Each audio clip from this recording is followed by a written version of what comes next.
So, in this next few slides, we'll be looking at the process of decision making in medicine.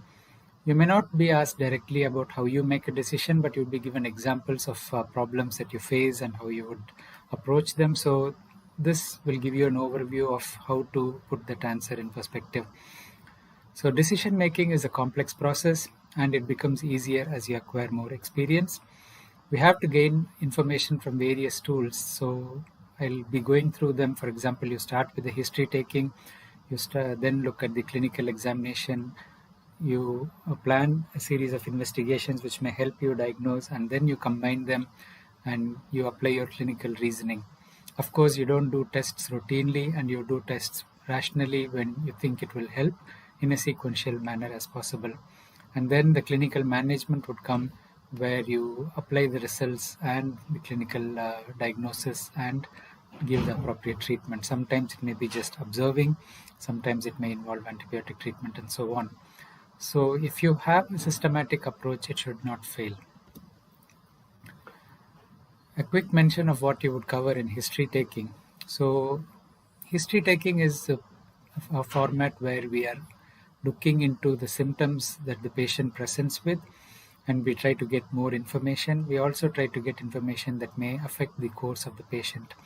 So we look at the presenting complaint and the history of the presenting complaint, which is just a detailed expansion of the presenting complaint itself. You would follow in sequence. You would have a thought process depending on what presenting symptom. For example, if he just comes with fever and cough, you would ask about the duration of the fever, the degree of the severity of the fever, when the cough started, is there any productive sputum, is there any pain in the chest, is there anyone else in the family affected, and so on. So all these related complaints would be eliciting. That's the history of the presenting complaint. So you also go for past history, which would include procedures and surgical procedures as well. The history of medication is very important, especially if you're going to prescribe something new. There may be drug interaction. And also when we are admitted in hospital, you have something called a checklist of the medications, and you need to be making sure that everything is clear, and the medications that should be reconciled or continued should be mentioned in the medicine reconciliation. The diet history and allergy history are very important as well. You would also go into family and social history. In adults, you would be asking about habits like alcohol, smoking, and drug abuse. Consanguinity is an important question when it comes to children, and especially with malformations. Vaccination history is very important in children, and also a history of travel, especially with current epidemics and pandemics of diseases. You need to ask about travel history. So try to get the sequence into your mind so you don't need to think much about if they ask you what would be your approach to history taking. So you can have a summary of this. So presenting complaint, a focused history based on the presenting complaint, past history, medication, diet and allergy can go together, and family and social history, and vaccination and travel history. The next step is clinical examination, where you have a general assessment. During this process, you look at the growth, centiles for weight, height, and also the BMI, which is the body mass index. So obesity is a major problem, and we should be able to answer questions related to obesity. You should know the range for the BMI. You should know what are the factors that contribute to the rising incidence of obesity, and so on. You should also have the vital signs review at this stage. Usually your nurse would have done the screening, and you would have observed during your observership period that the nurses do the vital signs and enter them in the system or on a sheet according to your system. So heart rate, respiratory rate, temperature, saturation of oxygen, and the blood pressure are the most important, in addition to the growth and the BMI part. Then you look at the patient, you introduce yourself, that you are going to examine, and you warm your hands if you are in a cold place. Make sure the patient is happy to be touched before you touch them. So you have anemia looked at in the eyes, so you look at the conjunctiva. You also ask them to put out the tongue, so you can look at the sclera for jaundice. You look at the nails for any features of iron deficiency, like flat nails or clubbing can be observed as well. You look at the skin in general for the healthy appearance of the skin, the cleanliness, and any rash. and you can comment on their hair or dysmorphism as well. You next go on to the examination of the head, eyes, ear, nose, and throat, which is in short hint. So you would look at dysmorphism, you would look at any congestion, you would look for rash, you would look for the throat examination with the tonsils assessment, you would look at the dental hygiene, and so on. And then you look at the general findings like capillary filling time, which is an indication of the perfusion. So if the patient is not perfusing well, it's an important sign because they may start appearing to go into shock or hypotension. That's a sign of sickness.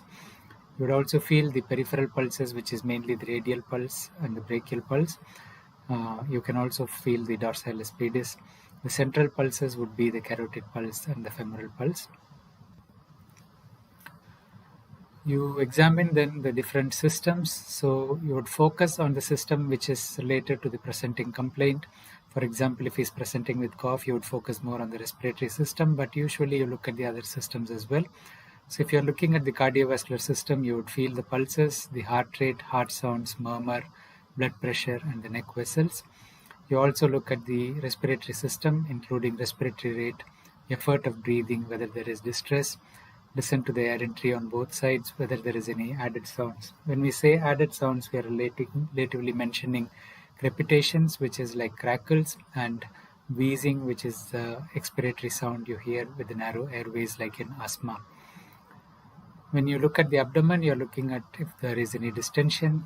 Then you look at any tenderness. You ask the patient if there is any pain, and feel for the liver, spleen, and any tender area, as well as for bowel sounds. In terms of central nervous system assessment, you look at the conscious level. You sometimes have coma scores, which you can be familiar with the Glasgow coma score, a simple assessment like the AVPU score, which is the alert, response to voice, response to pain, and unresponsive score. So you categorize them according to this level of response. Examination of the cranial nerves, motor and sensory systems, and the reflexes. Then you look at the genital assessment if it is appropriate. Obviously, it's involving the modesty. So again, permission is needed. If it is a child, you need to ask the parent, and if it's an adult, obviously you only do it if it is essential. Hernial orifice in case there is a history of hernia or concern. And other focused assessment, if there is a rash on the back or if there is a skeletal problem, you look at that area as appropriate. After the history and the clinical examination is when you go for workup or investigations. Of course, not all cases would need an investigation. So you would have to rationalize your approach depending on what you think is the main differential diagnosis. So we call it a differential diagnosis because no single pattern will fit a specific diagnosis all the time. Of course, there are certain conditions, like if you have a child with Down syndrome, that will be a quick spotter-like diagnosis. And there are specific conditions you can diagnose quickly, but most of the times you form a differential diagnosis and then you narrow it down depending on your assessment findings.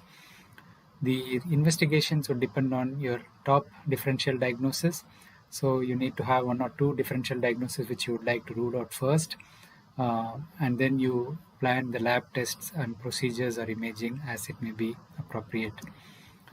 In terms of lab tests, we have different labs which are involved. So hematology would be including blood count, peripheral smear, blood group, and if you have specific cytology related to blood disorders like leukemia, you do a bone marrow aspiration biopsy. So hematology basically leads with blood parameters related investigation. Biochemistry, as the name suggests, deals with the lab where the chemistry is measured. So you have the serum electrolytes, which include sodium, potassium, calcium, magnesium, your serum protein levels, the liver function test, or kidney function like creatinine, urea. Blood glucose is of course included. If you have any endocrine condition, you may measure the thyroid hormone or insulin level or cortisol as appropriate. You have testing conditions for some of these, like if you do lipid profile, you need to be fasting for that. So all these instructions, and the lab will have specifications on how much sample they need in what container. So you need to take it related to that. Microbiology relates to organisms which produce infection. So it starts with gram staining, where the fluid you are checking is smeared with gram stain, and then you assess under the microscope whether the bacteria is gram positive or gram negative. Gram staining also applies to any growth on the cultures. So culture is just a way to allow the bacteria to multiply so you can identify. So you culture the blood or any body fluid in specific culture medium. You have specific medium for aerobic bacteria, and you have specific medium for anaerobic, which are more difficult to grow. Then fungal stains are available as well to look for fungal hyphae, and you can also culture the fungus. The PCR based testing is very important as well, and genetic studies would include karyotyping, specific panels for suspected testing, broad testing like microarray, exome sequencing, whole genome sequencing. So all these are very recent developments. You are expected to know a little bit about whole genome sequencing, for example, which is a very important recent development, and it might change the way we approach diagnosis. Imaging relates to radiology-based investigation. So we have X-rays, which can be of the relevant body part like chest, abdomen, limbs, and skull. The CT scan is generally a quicker test, though it involves radiation exposure. It's good for imaging the skeleton, and it can pick up bleed in the brain as well. It can be used for specific areas like looking at the sinuses. It can be looking at the abdomen. Visceral trauma can be picked up as well. Contrast studies are used for gastrointestinal, renal, and vascular systems like angiography, for example. And in gastrointestinal tract, you have a barium swallow or a gastrographin swallow to see if there is any obstruction. Magnetic resonance imaging or MRI involves no radiation. It's quite a good test for imaging structure. So structural detail of the brain or the lungs and other organs can be clearly looked at. And MRI takes time. It's in a cold environment, so the patient may need to be sedated sometimes if they are agitated, especially children. And you also have radioisotope studies where you use a gamma camera after you inject radioisotope material. So it can focus in specific areas like technetium scans, and you get iodine scans looking at the thyroid tissue, for example.